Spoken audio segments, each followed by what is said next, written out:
नमस्कार दोस्तों, बेशक हम लोग कल T20 वर्ल्ड कप का पाकिस्तान से पहला मैच हार गए, लेकिन अभी पाकिस्तान से एक बहुत बड़ी खबर निकल कर रही है। दरअसल पाकिस्तान में अब तक का सबसे बड़ा क्रांति उठ चुका है। बड़ी बात तो यह है दोस्तों, इस क्रांति से पाकिस्तान का 4 हिस्सा टूट जाएगा। दोस्तों हम लोग बोल रहे थे कि 2035 तक 40 तक पाकिस्तान को 4 खंड में बांटेंगे, लेकिन ऐसा जियो पॉलिटिक्स बन चुका है, ऐसा समीकरण बन चुका है, केवल 2-3 साल में पाकिस्तान का 3-4 खंड हो सकता है। और इसीलिए पाकिस्तान ने बहुत बड़ा आरोप भारत पे लगा दिया है। पाकिस्तान ने ओपनली कहा है कि हमारे यहाँ जो हो रहा है उसके पीछे भारत का रॉ और अमेरिका का CIA, यानी कि अमेरिका का जो CIA खुफिया एजेंसी है, भारत का जो रॉ है, दोनों मिलकर पाकिस्तान में एक क्रांति उत्पन्न किया है। पाकिस्तान को तोड़ना चाहता है, हमें बर्बाद करना चाहता है। दुनिया वाले एक देश को मिटने से बचा ले, हमारा अस्तित्व भी मिट जाएगा। दोस्तों बहुत बड़ी बात है, क्योंकि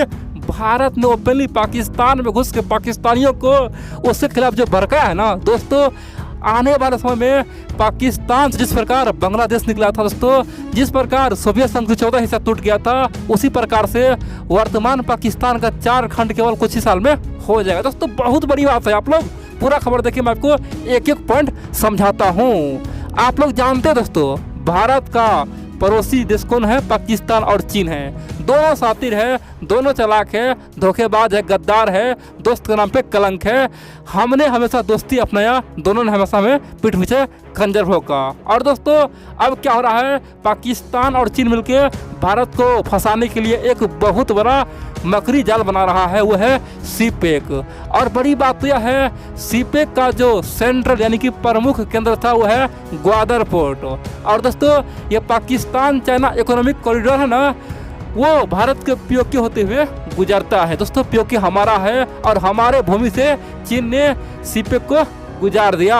अब बड़ी बात तो यह है, हम लोगों ने हमेशा उसका विरोध किया, लेकिन चीन कभी सुना ही नहीं। अब बारी हमारा था और हम लोगों ने अपना गेम खत्म ही कर दिया। दोस्तों पाकिस्तान चीन का हमेशा मसला कवर खो दिया है। अब आप बोलेंगे तो ऐसा क्या हुआ है? आप जानते हैं पाकिस्तान चीन का जो प्रोजेक्ट है सीपेक, वो बहुत बड़ा प्रोजेक्ट है। लगभग 65 बिलियन डॉलर, यानी कि जितना पाकिस्तान का आज टोटल GDP है ना, उसका दोस्तों 1/4 तो केवल इस प्रोजेक्ट में खर्च हो रहा है। और आप जानते हैं इसका प्रमुख कहाँ था? ग्वादर पोर्ट। ग्वादर पोर्ट कहाँ पे है? बलूचिस्तान में है। और आप जानते हैं पिछले 70 साल से बलूचिस्तान में आज़ादी का मांग चल रहा है। वहाँ पे अब तक 2 से 4 लाख आदमी को पाकिस्तानी आर्मियों ने मार दिया है, अपने आदमी को मारा है। दोस्तों आप बोलेंगे ऐसा क्यों हो रहा है? दोस्तों बलूचिस्तान में आज खुद ही वहाँ के लोग अपना आर्मी बना लिया, यानी कि बलोच आर्मी फोर्स तैयार है, वो है पाकिस्तानी आर्मी से लड़ने के लिए।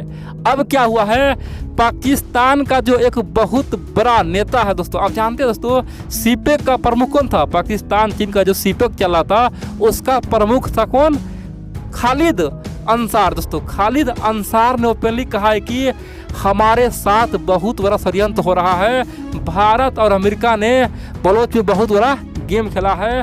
दोस्तों जानते हैं हाल ही में चाइना ने ग्वादर पोर्ट पे खर्च करने से मना कर दिया, बोला कि ये हमारा प्रमुख केंद्र अब नहीं होगा, क्योंकि यहाँ पे हर दिन हमारा एक से बढ़कर एक चाइनीज इंजीनियर मारा जा रहा है। यहाँ पे जब पाकिस्तानी आर्मी खुद ही सुरक्षित नहीं है, उसे रोज गोली से उड़ा रहा है वहाँ के लोग, बलोच फोर्स, तो हमें क्या बचाएगा? और दोस्तों इसीलिए पाकिस्तान बोला कि ग्वादर को हम सीपेक का प्रमुख नहीं बनाएंगे, अब कराची को बनाएंगे। और बड़ी बात तो यह दोस्तों, इसी पे खालिद अंसार कह रहा है कि भारत और अमेरिका ने ऐसा करवाया है, वहाँ के लोगों को फंड किया और हमारे खिलाफ पूरी तरह से भड़का दिया है। बलोच बहुत जल्द हमारे हाथ से चला जाएगा। दोस्तों ये बात कौन बोल रहा है? पाकिस्तान के बहुत बड़ा नेता बोल रहा है, कौन? खालिद अंसार बोल रहा है। इतना ही नहीं, आप जानते हैं जब चाइना और पाकिस्तान ने घोषणा किया कि अब कराची में हम ये पोर्ट बनाएंगे, दोस्तों कराची के लोग और सिंध के लोग ओपनली मैदान में उतर गया, बोला कि ये हम होने नहीं देंगे।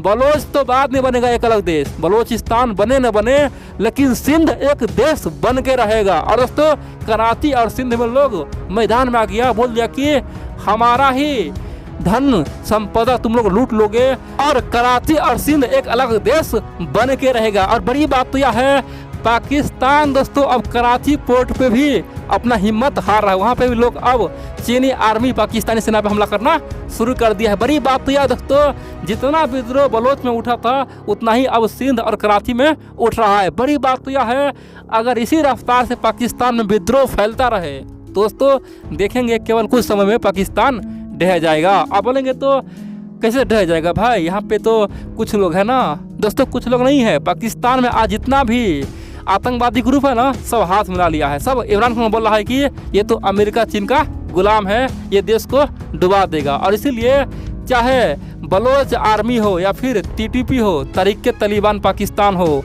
या फिर वहाँ के कट्टरवादी कोई भी आतंकी हो, सब मिल के एक बहुत बड़ा सपना देख रहा है कि एक ना एक दिन हम लोग जरूर पाकिस्तान में सरकार को बदल देंगे, वहाँ पे क्रांति ला देंगे और पूरी तरह से अपना राज कायम करेंगे। दोस्तों उनका सपना है कि ये बहुत जल्द होगा, 2022 से 24 के अंदर हो जाएगा।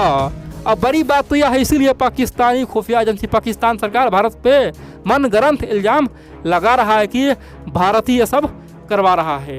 एक बात और है दोस्तों, पाकिस्तान में कोई पत्ता हिलता है ना, बारिश का बूंद गिरे या फिर हवाएं बहे, सबके पीछे भारत का हाथ होता है। क्योंकि पाकिस्तान लोग का मानना है कि हमारे यहाँ भगवान कुदरत कुछ नहीं करता है, अल्लाह कुछ नहीं करता है, जो भी करता है भारत करवाता है, ये सब भारत के हाथों में है। भगवान भी भारत का बात मान लेता है और पानी बरसात देता है। यानी कि पाकिस्तानी पूरी तरह से आज अंधविश्वासी और गधा और मूर्ख जैसा बातें बोल रहा है। आप बोलेंगे इससे हम लोग क्या फायदा होगा, पाकिस्तान कैसे टूटेगा।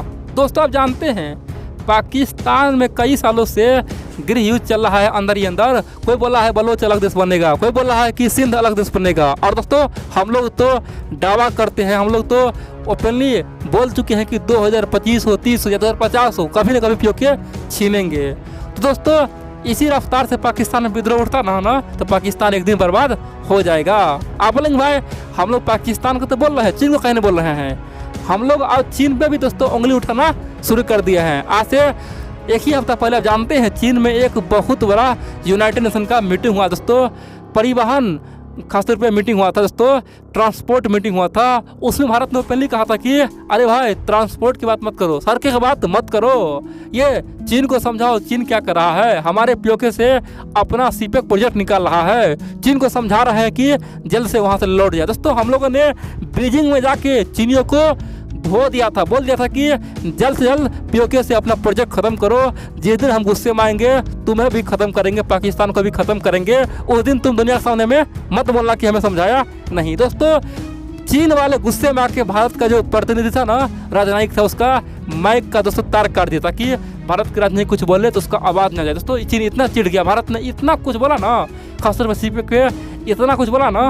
पाकिस्तान चीन दोनों का धजिया उड़ा दिया। चीन को यकीन नहीं हो रहा है कि हमारे देश में आके हमें ही धोके भारत के राजनयिक चले गए। दोस्तों ये बहुत बड़ी बात है, हमारा पावर अब पूरी तरह से शिफ्ट हो रहा है और अमेरिका भी चाहता है कि ये POK भारत के हाथ में जाए, POK भारत में मिल जाए, ताकि POK से आतंकवादी खत्म हो जाए और CPEC का जो रोड गुजर रहा है ये भी खत्म हो जाए। दोस्तों अमेरिका चाहता है कि चीन का प्रोजेक्ट बर्बाद हो जाए, इसीलिए अमेरिका अब पूरी तरह से POK को भारत में लाने के लिए तैयार है। अमेरिका जानता है कि अगर भारत POK को कब्जा कर लेगा ना तो ऑटोमेटिक अफगानिस्तान को भी शांत कर देगा, क्योंकि POK से अफगानिस्तान का रिश्ता खासतौर पर रास्ता मिलता है, सीमा मिलता है। इसीलिए अमेरिका का विश्वास है कि भारत ही अफगानिस्तान को शांत करेगा और CPEC को बर्बाद करेगा, इसीलिए POK पे अब सबका ध्यान है।